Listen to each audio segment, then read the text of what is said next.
여러분, 한 주간 시작되는 월요일이 되었습니다. 9월 14일인데 이번 한 주간도 하나님 안에서 평안한 마음으로 어려움들을 다 견디면서 침착하게 잘 지나실 수 있기를 바랍니다.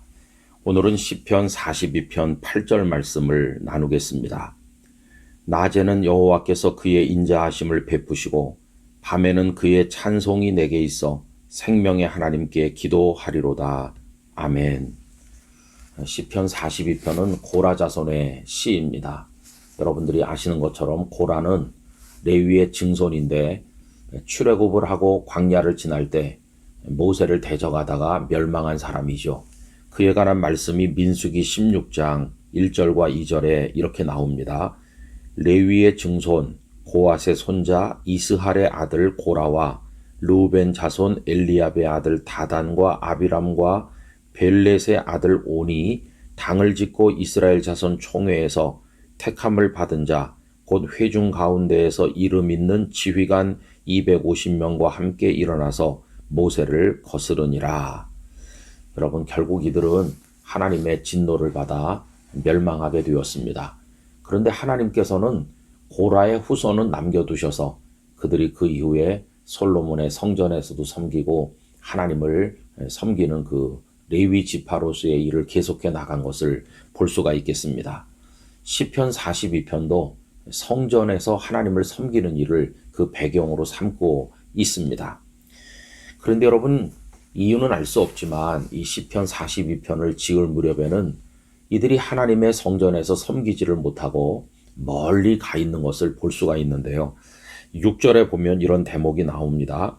내 하나님이여 내 영혼이 내 속에서 낙심이 되므로 내가 요단 땅과 헤르몬과 미살산에서 주를 기억하나이다. 이렇게 되어 있는데 여기 요단 땅 그리고 헤르몬 그리고 미살산 이건 다 예루살렘에서 멀리 떨어져 있는 곳이죠.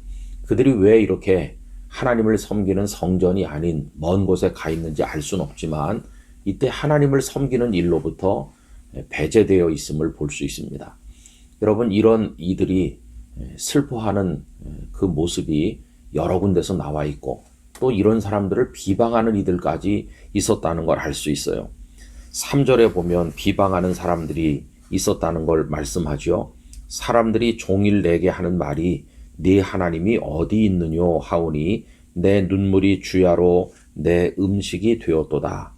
너의 하나님이 어디 있느냐 이렇게 비방하는 거죠. 또 4절에도 이어서 보면 마음이 상해 있어요. 옛날 일을 생각하는 거죠. 내가 전에 성의를 지키는 무리와 동행하여 기쁨과 감사의 소리를 내며 그들을 하나님의 집으로 인도하였더니 이제는 그 축복된 섬김에서부터 배제되어 먼 곳에 흩어져 있는 자신들의 형편을 뜻하는 거죠. 이제 이 일을 예전에 하나님을 섬겼던 그 일을 기억하고 내 마음이 상하는도다 이렇게 슬퍼하는 것을 볼 수 있습니다.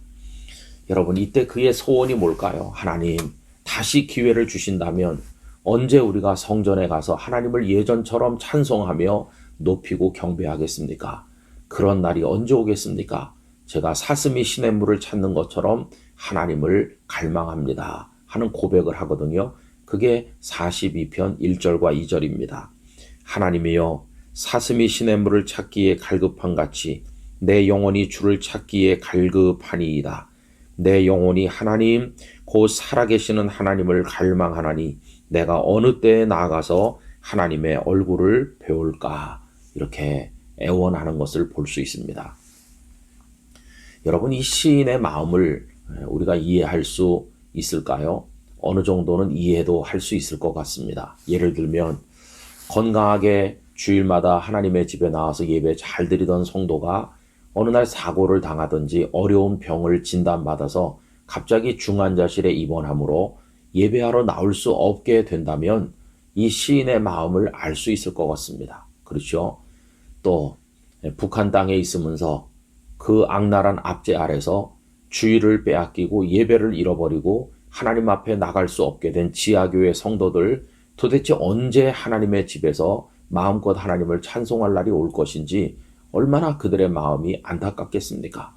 여러분, 북한의 동포들에게 다시 하나님의 집에 모여 마음껏 찬송하는 기쁨의 날을 속히 복음 통일을 통해 허락해 주시기를 간절히 바라는 것입니다. 그리고 코로나19 상황으로 예배당 예배를 드리지 못하고 온라인으로 예배하는 성도들도 이 시인의 절실한 마음을 좀 알 수 있을 것 같아요. 하나님의 집에 언제 나와서 마음껏 성도들과 어울려서 예배할 수 있을 것인가?